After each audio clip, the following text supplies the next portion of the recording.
शेतकऱ्यासाठी एक मोठं अपडेट आलेलं आहे.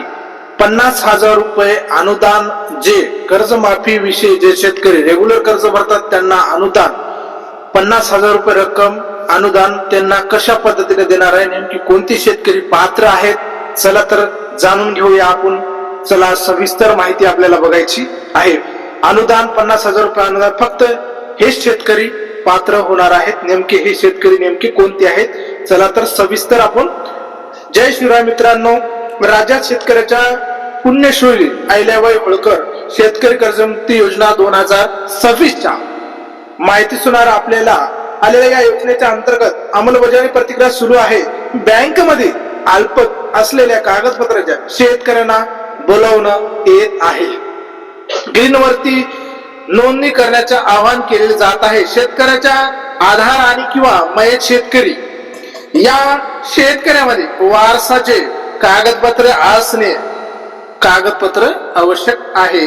जिल्हाधिकारी अध्यक्षाखाली गठीत करण्यात आलेल्या समितीच्या माध्यमातून बँकेकडे जमा करण्यात आवाहन केले जात आहे की बँकेच्या माध्यमातून शेतकऱ्याला SMS येत आहेत द्वारे कर्जमाफीच्या प्रतिक्रिया आता कळवण्यास सुरुवात झालेली आहे की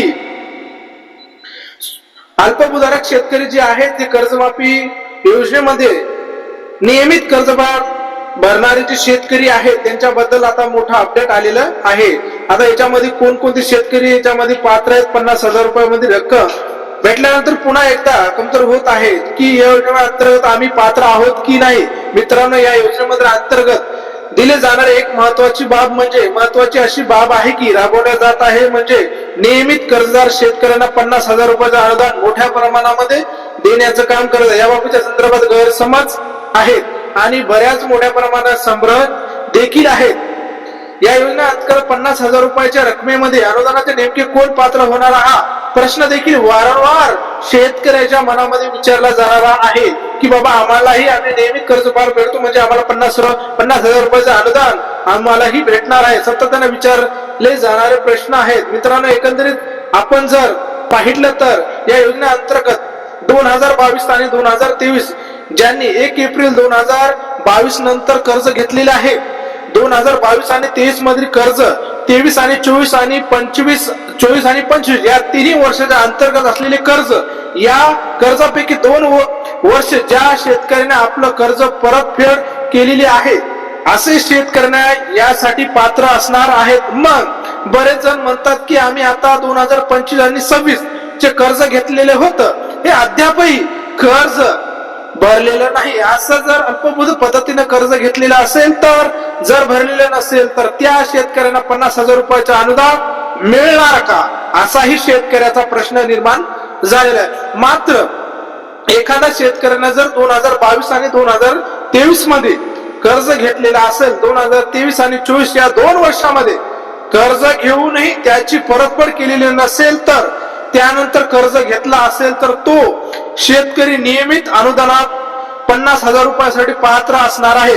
किंवा एखादा शेतकरी 2023 आणि 24 आणि 25 या 2 वर्षामध्ये नियमित कर्ज आपण पीक कर्जात परतफेड केलेले असेल तर, पुन्हा कर्ज घेतला असेल तर तो शेतकरी या नियमित अनुदानासाठी पात्र असणार आहे. आता एखादा शेतकऱ्याने समजा 2022 आणि 2023 मध्ये कर्ज घेतलेला असेल तर 2023 आणि 24 मध्ये घेतलेला आणि 24 आणि 25 घेतला असेल तर 25 मध्ये कर्ज भरून पुन्हा नव्याने कर्ज घेतलं नाही, अशा शेतकरी देखील 50,000 रुपयासाठी अनुदानासाठी पात्र असणार आहे. मात्र जर एखाद्या शेतकऱ्याने यांच्याकडे 2025 आणि 26 मध्ये अल्पभूधारकाचे पीक कर्ज घेतलेले असेल तर तो शेतकरी कर्ज भरावे लागेल.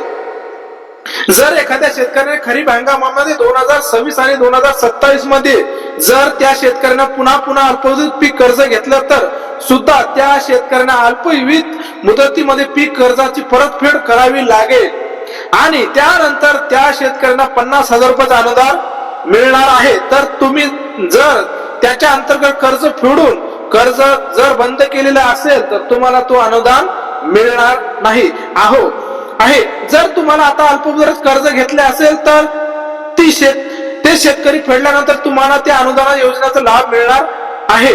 आता जर 2019च्या कर्जमाफीमध्ये पात्र असलेल्या असाल आणि त्यानंतर तुमचे कर्ज नियमित असेल तर तुम्हाला 50,000 रुपयाचं अनुदान मिळणार आहे. कर्जमाफीचा हा नियमित कर्जदार शेतकऱ्याचा कुठलाही समावेश नाही.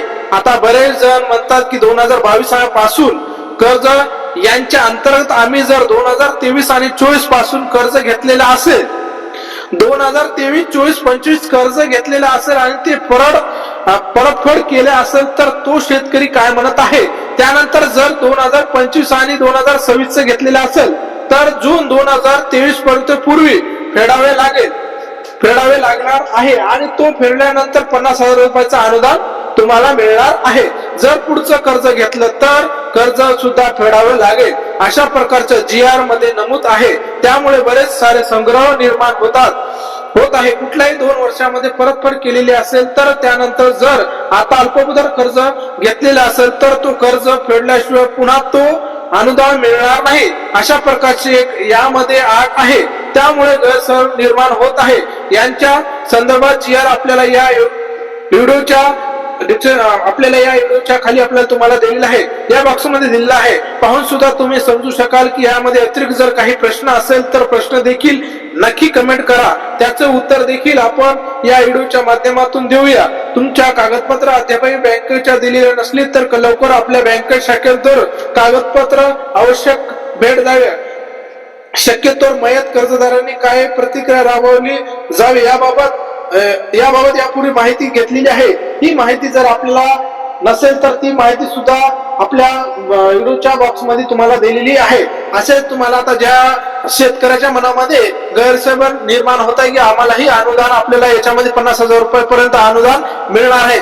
चला तर आपण सविस्तर कशा पद्धतीने 2022, 2023, 2024, 2025 पर्यंत कशा पद्धतीने कर्ज फेडायला पाहिजे होतं, कशा पद्धतीने फेडल्याच्या नंतर तुम्हाला अनुदान मिळणार आहे याबद्दल सविस्तर आपल्याला A to Z आपण पूर्ण माहिती बघितलेली आहे. तरी ज्या शेतकऱ्याच्या मनामध्ये काही शंका असतील, काही प्रश्न असतील, बाबा आम्हाला अनुदान मिळणार आहे का नाही याबद्दल सविस्तर आपण या व्हिडिओच्या माध्यमातून व्हिडिओ हा शेवटपर्यंत बघा. म्हणजे तुम्हाला व्यवस्थित माहिती समजेल. म्हणजे तुम्हाला व्यवस्थित माहिती समजल्यानंतर तुम्हाला कशा पद्धतीने तुम्हाला अनुदान मिळणार आहे का नाही हे तुम्हाला या व्हिडिओच्या माध्यमातून समजणार आहे. असे शेतकऱ्यांविषयी काही समस्या असतील, काही GR असतील, काही शेतकऱ्याबद्दल काही माहिती असेल तर आपल्याला सर्वात प्रथम आपल्या युट्यूब चॅनलवर शिवाजी क्लासेस ऍग्रीकल्चरच्या माध्यमातून सर्व काही गोष्टींमध्ये आपल्याला निवारण करण्याचं काम एकमेव चॅनल म्हणजे आपलं चॅनल आहे. असेच नवीन व्हिडिओ बघण्यासाठी आपल्या चॅनलला लाईक करा, फॉलो करा आणि जास्तीत जास्त ह्या शेतकऱ्यापर्यंत पोहोचता ज्या शेतकऱ्याच्या मनामध्ये 50,000 रुपयाचं अनुदान आपल्याला मिळणार आहे याबद्दल काही शंका असतील, काही त्याच्या मनामध्ये डाऊट असतील तर या व्हिडिओच्या माध्यमातून आपण सर्व काही गोष्टी क्लिअर केलेल्या आहेत.